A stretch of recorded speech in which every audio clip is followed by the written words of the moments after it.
Elena Vasquez walked through the massive doors of the Grand Assembly Hall. The ceiling stretched so high above her that she could barely see it. Giant pillars, made of some strange blue metal, held up the enormous space. Each pillar had symbols carved into it that told the history of different alien races. This was only the third time humans had been allowed in this place. Elena felt small as she looked around. The hall could hold thousands of beings, and today it was almost full. Representatives from 47 different species sat in curved rows that went up like a giant Buldina took her place in the section marked for new members. The seats here were smaller and made of cheaper materials than the ones used by older species. She sat next to 3 other representatives whose races had also joined recently. None of them looked comfortable. High above them, 5 special platforms floated in the air. These belonged to the hegemony, the 5 oldest and most powerful races in the galaxy. Elena had studied each of them before coming here. The victor were made of living crystal that could change color. They had ruled parts of the galaxy for 12,000 years. Their leader, Supreme Chancellor Vetkari, sat on the highest platform. Light sparkled off his crystal body as he moved. The Narian collective looked like giant spiders, but with smooth skin instead of hair. They had created amazing biological technology that could grow buildings and ships like plants. Their representative, Biocommander Siltara, watched the assembly through 8 black eyes. The other 3 hegemony races took their places on their floating platforms. Each one looked down at the rest of the assembly like parents watching children. Elena pulled out a small device and started recording. As Earth's ambassador, she needed to report everything back to the human government. But she had another job too. Before becoming a diplomat, Elena had worked for Earth's intelligence services. She knew how to watch, listen, and learn. Secret. Chancellor Vexar's crystal body began to glow brighter. This meant he was about to speak. The entire assembly became quiet. Fellow members of the Galactic Concordat, his voice echoed through the hall without needing any speakers. Today we discussed the continued growth and prosperity of our great alliance. Elena had heard this kind of speech before. It sounded nice, but she wondered what it really meant. The wise elders of our hegemony have reviewed the expansion requests from several younger species. Vexkari continued, we have decided that certain systems must remain off limits for now. This is for the safety and stability of all. A holographic map appeared in the center of the hall. It showed the entire galaxy with different colored areas.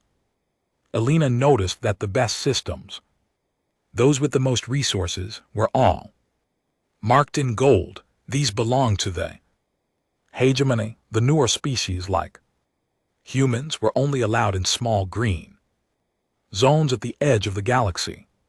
Furthermore, the crystal being said, we are implementing new quotas on resource extraction and technology development. Some of our younger members have been advancing too quickly. This could upset the careful balance we have maintained for millennia. Elena felt her anger growing, but she kept her face calm. G-Mani was openly limiting how much newer species could grow and learn. They called it balance, but it looked like controlled her. One by one, representatives from different species stood up to agree with the new rules. Elena noticed that only the older, more established species spoke. The newer members stayed silent. Those who had been in the Concordat for less than a thousand years seemed afraid to say anything. The NTH Thuran representative spoke next. Biocommander Sulthara S8. Eyes moved independently as she looked around the assembly. The collective supports these wise restrictions. Her voice sounded like wind through leaves. Rapid advancement without proper guidance has led to unfortunate consequences in the past. We have records of 23 species that expanded too quickly and faced complete collapse. We seek only to prevent such tragedies.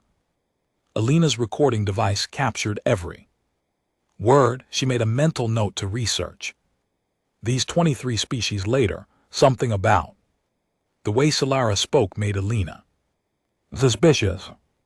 The biocommander had paused before saying complete collapse as if she was choosing her words very carefully. The assembly continued for several hours. New rules were announced. Restrictions were put in place, and the hegemony made it clear who was really in charge. Finally, it was time for the newer species to speak. A representative from the Koran stood up. His people had joined the Concordat 50 years ago. He thanked the hegemony for their wisdom and promised his species would follow all new guidelines. The next speaker, from a race called the Denari, said almost exactly the same thing. Then it was Alina's turn. She stood up slowly, feeling hundreds of alien eyes watching her. The floating platforms of the hegemony seemed to loom over her like mountains. Honored members of the Galactic Concordat, Alina began, her voice steady and respectful. The human species is grateful for the opportunity to learn from your ancient wisdom. We are still very young in the ways of galactic civilization. She saw some of the hegemony members nod approvingly. This was what they expected to hear from new species. We humbly request access to the historical archives, Alina continued. As you noted, 23 species have faced collapse in the past. We would like to study their experiences so we can avoid making the same mistakes. Chancellor Vascar's crystal body flickered with what might have been amusement. A reasonable request. Ambassador Vasquez, the archives will be made available to you. Study them well. History teaches us that pride comes before the fall. Alina bowed respectfully. Thank you, Chancellor. We look forward to learning from the past. As the assembly ended and beings began to leave, Alina gathered her notes.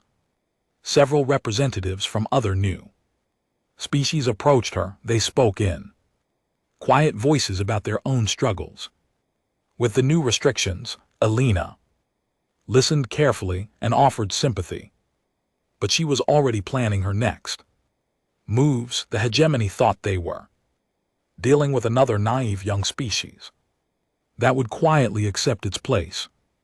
They had no idea that Alina was already building a picture of how their system really worked. The historical archives would tell her about those 23 collapsed species. Her intelligence training would help her find the patterns others missed. As Alina walked out of the grand assembly hall, she looked back at the floating platforms one more time.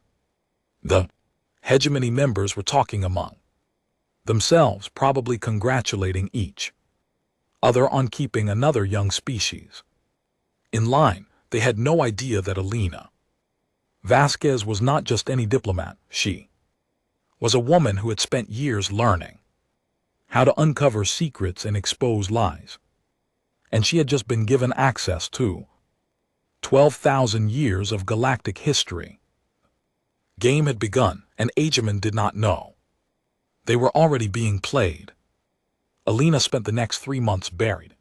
The galactic archives, the hegemony had given her access to historical records going back 12,000 years. What she found made her blood run cold. The archives were stored in a massive digital library that floated in space near the assembly hall. Alina visited every day, telling the archivist she wanted to study successful civilizations, but her real focus was on the 23 species that had mysteriously collapsed. Each story followed the same terrible pattern. A young species would join the Concordat and seem to follow all the rules. They would develop new technologies or expand their populations. Then, without warning, disaster would strike. The Tari had invented a new type of faster-than-light communication. Within 6 months, a plague swept through their home system. Every single Tari died. The hegemony declared their worlds too contaminated to visit and sealed them off forever. The Nixari had developed advanced artificial intelligence. Their eye computers could solve problems that had puzzled scientists for centuries.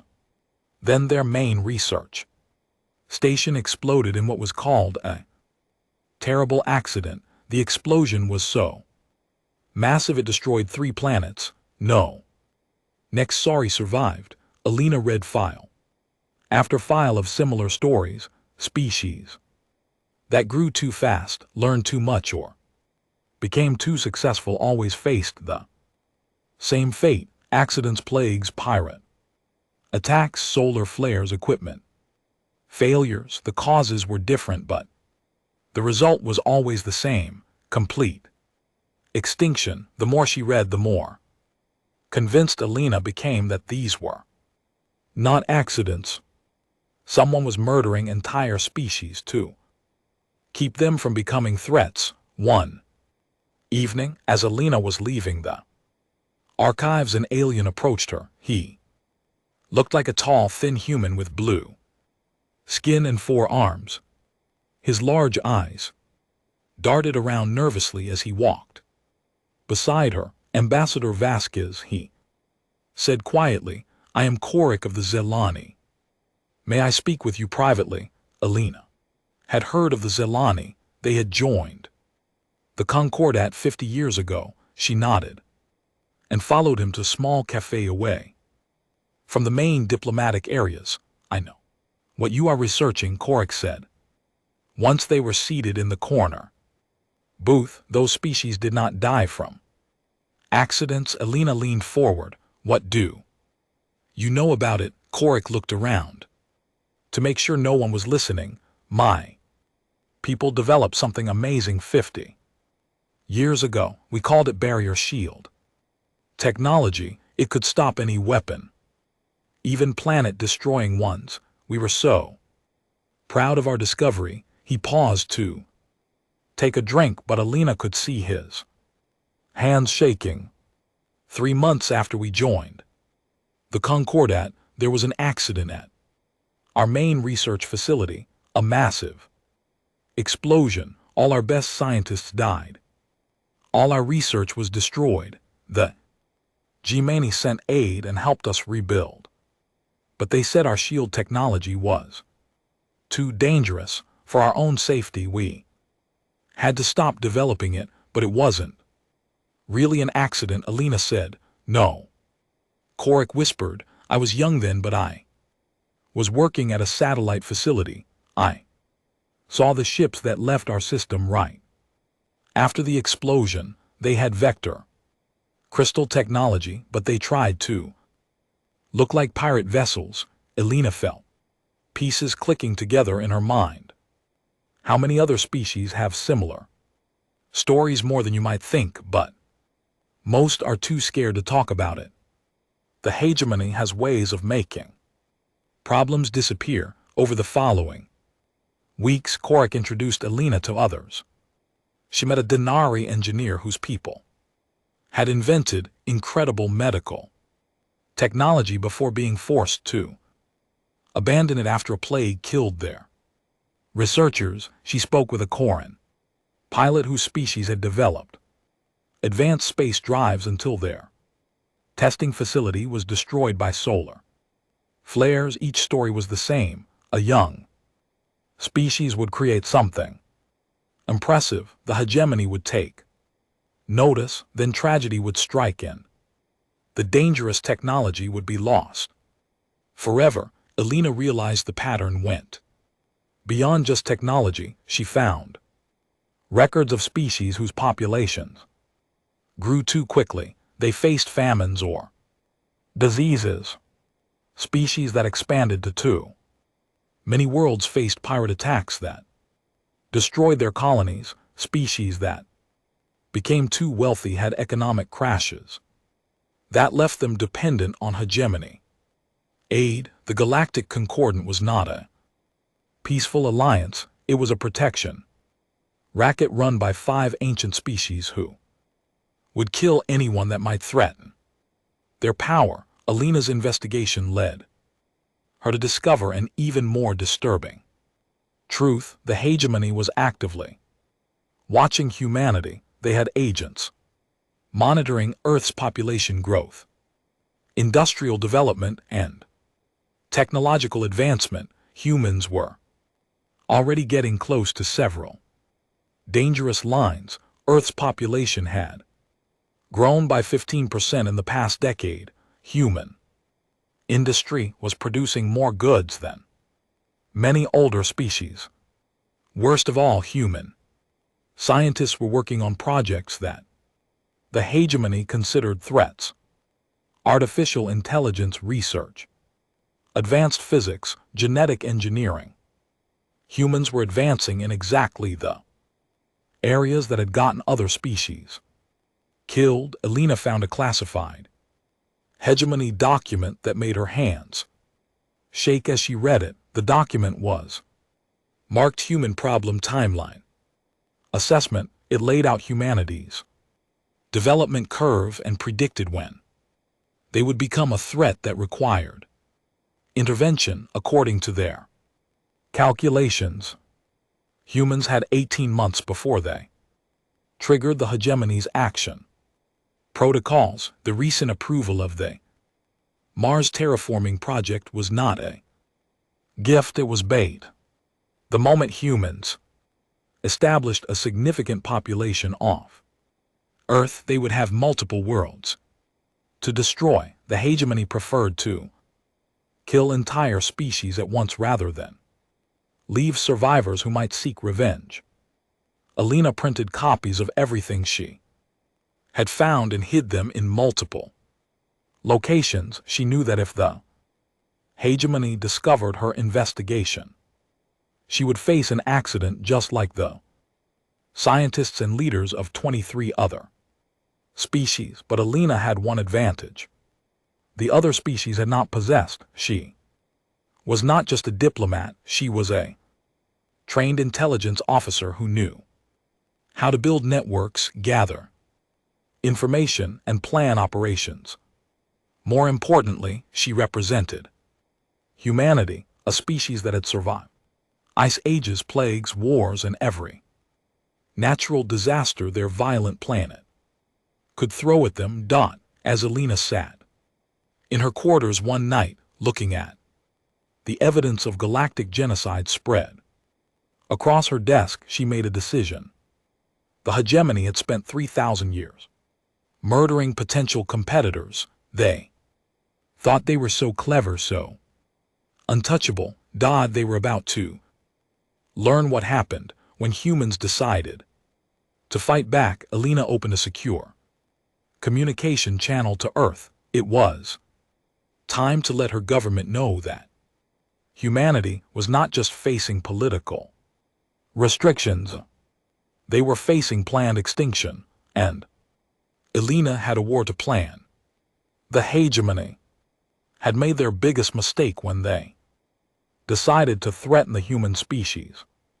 They had no idea what humans were capable of when someone tried to destroy them. Alina smiled grimly as she began typing her report. The hegemony was about to get an education in human survival instincts.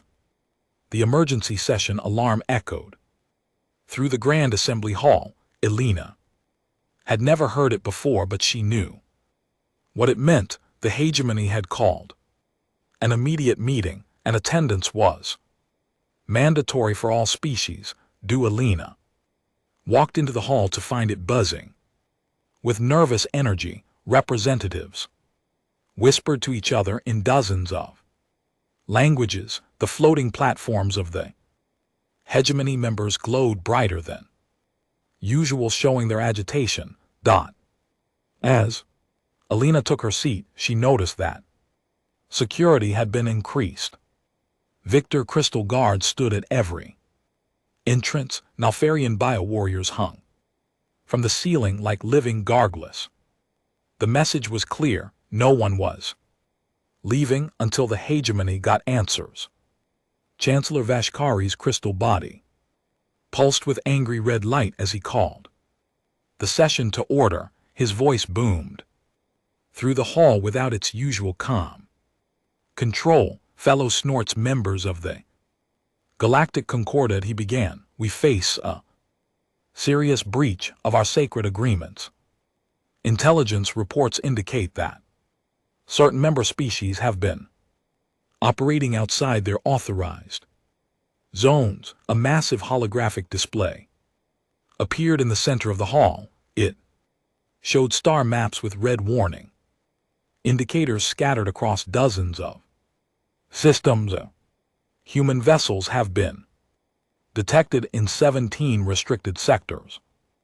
Vexkari continued, these are areas clearly marked as off-limits to new species. Furthermore, Earth's industrial output has increased by 300% in violation of production quotas. Elena felt all eyes in the assembly turning toward her. She kept her face expressionless, even as her heart raced.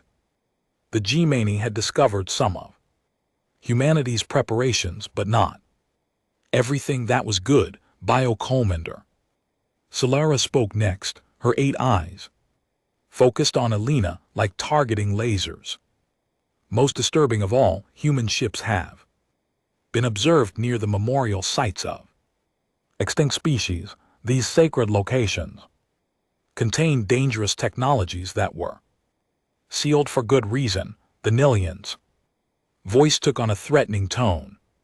Such actions show complete disrespect for the wisdom of the hegemony and the sacrifices of the past. Elena noticed that the other new species representatives were trying to move away from her. They did not want to be associated with whatever punishment the humans were about to receive. Chancellor Vashkar's crystal form began to float down from his platform. The other hegemony leaders followed him.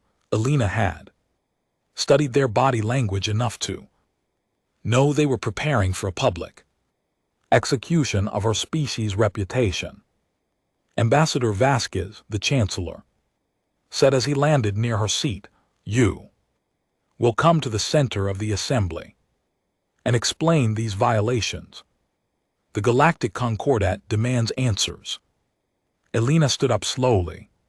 She walked to the center of the vast hall, her footsteps echoing in the silence. When she reached the middle, she turned to face the Chancellor. "Honored Chancellor," Elena said in a calm voice, "I am happy to provide answers. In fact, I have information that I believe will interest the entire assembly." Elena pulled out a small device and activated it. Holographic displays appeared around the hall showing detailed intelligence files. "Let me start with you, Chancellor of Vexkari," Elena said. "Your personal fleet consists of 437 crystal ships hidden in the dark matter clouds of the Nexus system. Your weapons include planet crackers that use focus crystal resonance to shatter worlds from the inside." The Chancellor's crystal body flickered with shock. This information was supposed to be completely secret. Alina turned to. Biocommander Solara, your collective, maintains 17 bioweapon laboratories. The Void Sectors, your latest creation, is a plague that can be designed to target specific genetic markers. You have samples keyed to the DNA of every species in this assembly, the spider-like. Alien's 8 eyes went wide with fury. How dare you? I dare because I know what you really are. Alina cut her off. She turned to address the entire assembly. For the past year, while you thought humanity was quietly following your rules, we have been conducting our own investigation. New displays appeared showing the faces and names of scientists, politicians, and military leaders from across the hegemony species. Admiral Corvin of the 3rd Vector Fleet, Alina said, pointing to one display. You personally supervised the destruction of the Tari home world. The plague that killed them was delivered by crystal bombs that you detonated in their atmosphere. She pointed to another display. Director Melana of the Nalthurian Collective, you designed the bioweapon that wiped out the Nixari after they developed artificial intelligence. You called it your greatest achievement. The assembly erupted in shocked voices. Representatives who had never heard these details before stared in horror at the evidence Alina was presenting. For 3,000 years, Alina continued, raising her voice to carry over the noise. The hegemony has maintained peace through murder. Every species that showed too much potential was eliminated. 23 civilizations have been wiped out. Not by accidents but by planned genocide. Chancellor Vixari stepped forward, his crystal body now blazing with angry light. These are lies, fabrications designed to undermine the stability of the Concordat. Alina smiled coldly. Are they then? Perhaps you can explain why we found survivors. The hall went completely silent. Alina activated another display that showed live video feeds from hidden locations across the galaxy. The Tari did not all die, Alina announced. 3,000 of them escaped to the outer rim and have been hiding for the past 800 years. The Nixari built secret colonies before your attack. Pieces of 17 different extinct species have been living in the dark spaces between stars, waiting for someone to give them hope. Alina's voice grew stronger as she continued. While you have been congratulating yourselves on your perfect control, we have been finding your victims. We have been learning their stories. We have been preparing. She activated one final display. This one showed real-time positions of human fleets throughout the galaxy. Every hegemony home world is currently surrounded by human vessels. Alina declared, every military base, every secret facility, every hidden weapon stockpile, we know where they are. And we are already there. The hegemony leaders looked at their own tactical displays in growing panic. Human ships had appeared seemingly from nowhere, positioned perfectly to strike at their most critical locations. Chancellor Vashkar's crystal form turned almost black with rage. You dare threaten the Galactic Concordat, you insignificant primitives. Think you can challenge 12,000 years of civilization? Alina looked directly into his crystal eyes. You have mistaken our compliance for weakness. You have mistaken our diplomacy for inability. You have mistaken our youth for ignorance. She turned to address the entire assembly, voice carrying the authority of someone who held all the cards for generations. Your people have lived in fear of each other. You have accepted the murder of Innocent species because you were told. It kept the peace you have watched. Civilizations die because you were. Afraid to be next, Elena's eyes burned with determination as she delivered the words that would shock the galaxy. Today that ends. We have tried diplomacy. We have tried cooperation. We have tried following your rules, but you respond only to force, so force is what you will get. Elena looked directly at Chancellor Vixari as she spoke the declaration that would change everything. The time for war has come. The hall erupted in chaos. Some representatives screamed in fear. Others cheered. The hegemony leaders shouted orders at their guards, but Elena stood calm in the center of it all. When the Chancellor demanded immediate human surrender, she simply smiled. You should have killed us when you had the chance, she said quietly. Elena activated a final command on her device. Across the galaxy, human fleets received their orders. The war for galactic freedom had begun. The first human ships died within minutes of the war's beginning. Captain Sarah Chun watched from the bridge of her cruiser as Victor crystal vessels tore through her fleet like knives. Through paper, their weapons cut human ships in half with beams of focused energy that no armor could stop. All ships fall back to defensive positions. Chun ordered into her communicator. Around her, the bridge crew worked frantically to coordinate the retreat.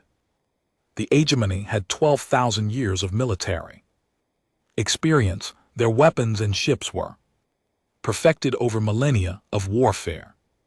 Human vessels built in just 2 centuries of space travel seemed like toys in comparison. In the first week of fighting, humanity lost 60% of its fleet. The news reports from Earth were devastating. Politicians called for immediate surrender.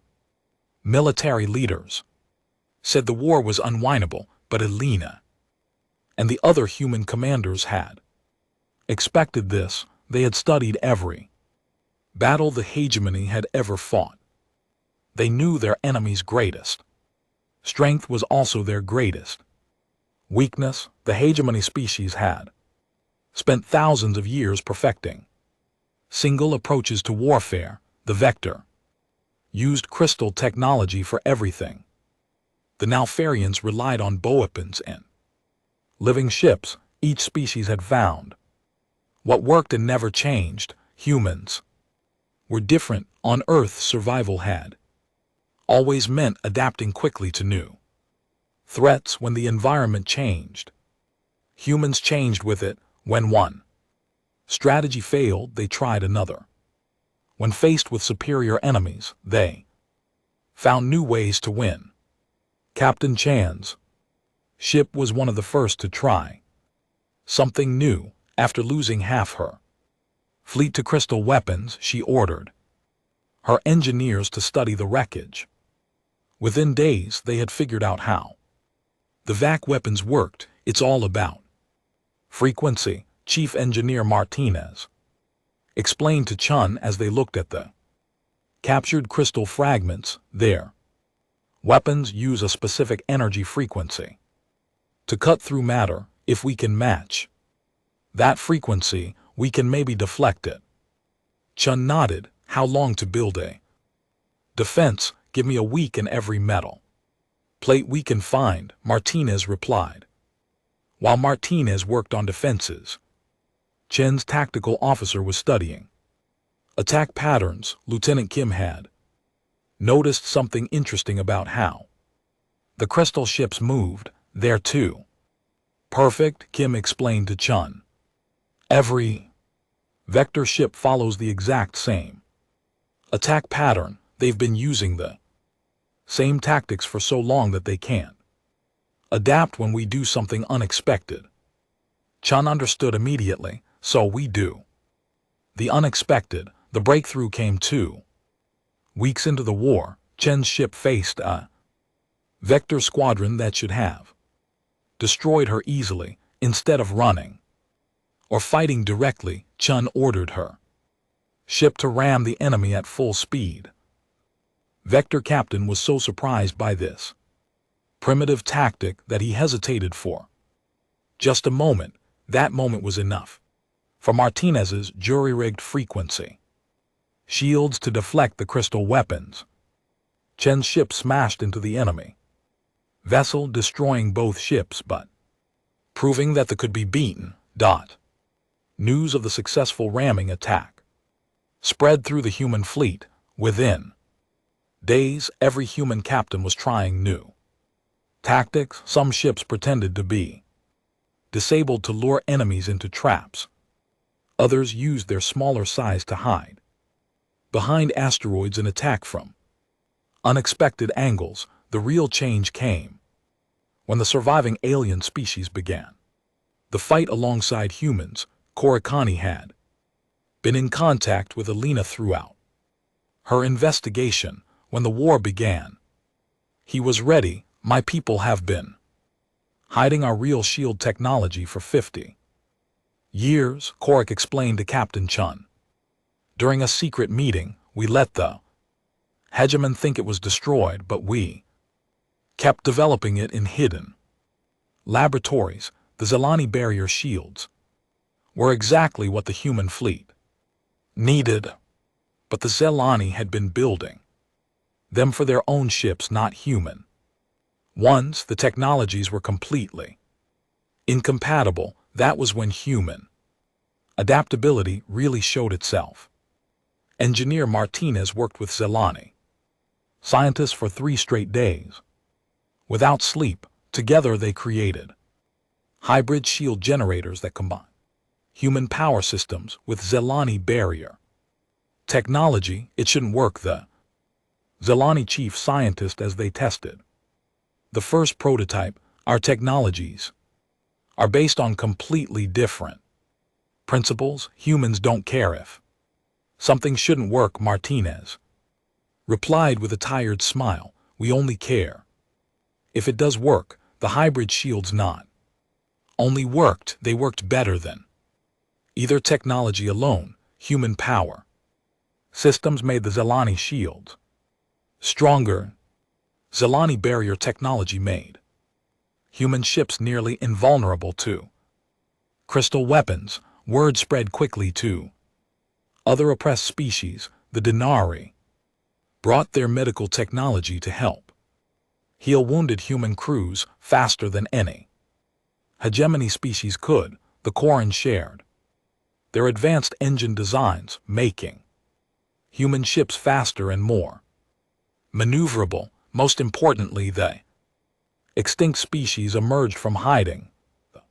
Tari had spent 800 years developing new weapons in secret. The Nexari had perfected artificial intelligence systems that could coordinate attacks across multiple star systems. Each species brought something unique to the growing alliance. Dr. Marcus Webb coordinated the technology sharing from a hidden research station. He worked with alien scientists to combine technologies in ways no one had ever tried before. Teleri weapons powered by human reactors, Maxari AI systems running on Corthan processors, Salani shields protecting ships built with Denari biomaterials.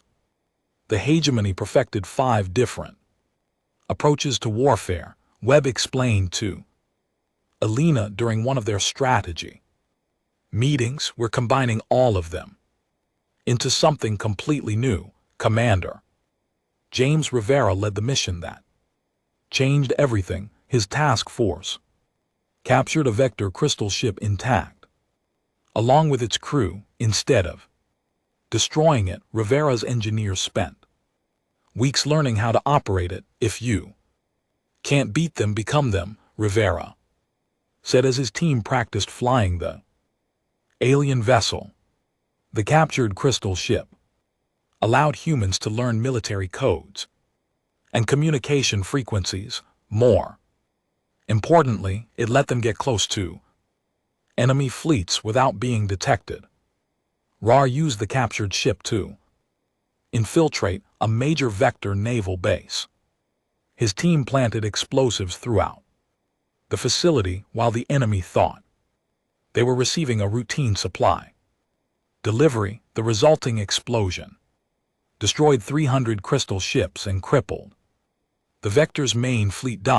As the war continued, the G-Many found themselves fighting an enemy they could not understand. Every time they adapted to human tactics, the humans changed again. When they developed new weapons, humans found ways to steal and improve them. When they tried to predict human behavior, humans did something completely different. The turning point came 6 months into the war. Captain Chun, now commanding a fleet of hybrid human-alien ships, faced the personal fleet of Chancellor Vexari himself. The Crystal Ruler had come to destroy what he saw as an irritating rebellion. Chen's fleet was outnumbered 3-1. The Chancellor's ships were the most advanced the Vector had ever built. By every military calculation, the humans should have been destroyed. Instead, Chen's ships split up and attacked from 17 different directions at once. Some ships used Tari weapons to punch holes in crystal armor. Others used Nexari AI to jam enemy communications. Zelani shields protected ships that rammed directly into the enemy formation. The battle lasted 12 hours. When it ended, Chancellor Vexar's flagship was captured and most of his fleet was destroyed. The ruler of a 12,000-year-old empire had been defeated by a species that had been in space for less than 3 centuries. Standing on the bridge of the captured crystal flagship, Chen looked out at the stars and smiled. The war was far from over, but the impossible had become possible. Humans had proven that adaptability and cooperation could overcome any amount of ancient power. The galaxy's rulers were learning a hard lesson. When you threatened humanity, humans did not just fight back, they became something stronger than they had ever been before. Elena stood in the ruins of the Vector capital city. The crystal towers that had stood for 12,000 years lay shattered across the landscape like broken glass. Smoke rose from the remains of buildings that had once housed the rulers of the galaxy. It had taken 18 months, but the war was finally over. The last hegemony stronghold had fallen 3 days ago when a combined fleet of humans and their alien allies broke through the final defenses. Chancellor Vexari himself was now in a prison cell waiting for trial. Elena walked through the crystal debris toward the temporary command center. Around her, soldiers from dozens of species worked together to restore order to the conquered world. Human marines shared rations with Tari warriors. Salani engineers helped Denari medics set up field hospitals for both allied and enemy wounded.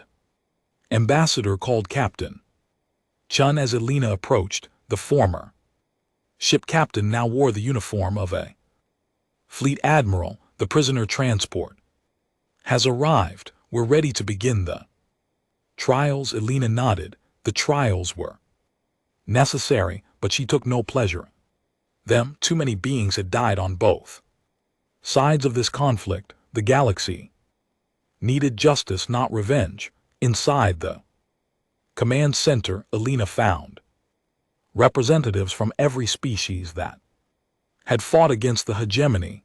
The room buzzed with dozens of languages as they discussed the future of galactic civilization. The question is what we do "Now," said Dr. Webb as Alina joined the main planning group, "we've torn down the old system. We need to build something better to replace it." Alina had been thinking about this problem for months. Victory in war was only the beginning. Creating a lasting peace was much harder. "We cannot repeat the hegemony's mistakes," Alina said to the assembled representatives. "We did not fight this war to become the new oppressors. We fought it so no species would ever again have their potential murdered in its cradle." Who? Thick of the Zelani raised one of his four hands. "What about the hegemony world? Their populations still exist. Many of them had nothing to do with their leader crimes." This was the hardest question they faced. The ordinary citizens of Vector Nalthurian and the other hegemony species were not personally responsible for genocide, but their societies had benefited from 3,000 years of oppression. "We offer them the same chance we want for everyone," Alina replied. "The chance to grow, to learn, to become something better than they were, but they must prove they have changed." The Tari representative, an elderly female whose family had died the original genocide, spoke up. "Easy words, human, but how do we trust them? How do we know they will not try to rebuild their empire when we are not watching?" Alina understood the anger. The Tari had every right to want revenge, but revenge would only create more enemies. "We watch them carefully," Alina said. "We help them rebuild their societies in better ways. Most importantly, we make sure they are never again the only ones with advanced technology and military power." This was the key to Atlanta's plan. The hegemony had maintained control by keeping other species weak and divided. The new galactic order would work in exactly the opposite way. 6 months after the war's end, the new Galactic Assembly met for the first time. The old Grand Assembly Hall had been completely redesigned. Instead of elevated platforms for the powerful, every species sat in a perfect circle. No one was higher or more important than anyone else. Alina stood at the center of the circle as the Assembly's first elected president. The title was temporary and rotated between species, but she had been chosen to guide the transition from war to peace. "Today, we begin something that has never existed before," Alina announced to the assembled representatives. "A truly cooperative galactic civilization where every species has the right to reach its full potential." The first act of the new assembly was to release all the suppressed technologies. The Zelani shield generators became available to everyone. The Denari medical advances were shared freely. Even the advanced weapons of the former hegemony were studied and improved by combined research teams. Dr. Webb led the new Galactic Research Council, which coordinated scientific work between dozens of species. "We are learning things none of us could have discovered alone," he reported to the assembly. "When Telari energy physics combines with human engineering and now the biology, we create technologies that seem like magic." The changes were dramatic and quick. Species that have been held back for millennia suddenly leaped forward. Centuries in just months. The Corm combined their engine technology with human manufacturing to create ships that could cross the galaxy in weeks instead of years. The Denari used vector crystal technology to develop medical devices that could heal injuries instantly. But the most important change was not technological. It was social. For the first time in Galactic history, species were working together as equals instead of competing for dominance. Alina saw this clearly during her visit to the new joint exploration fleet. The massive ship was crewed by beings from 30 different species, all working together to explore the galaxy's unknown regions. Human officers served under alien commanders. Alien engineers learned from human creativity.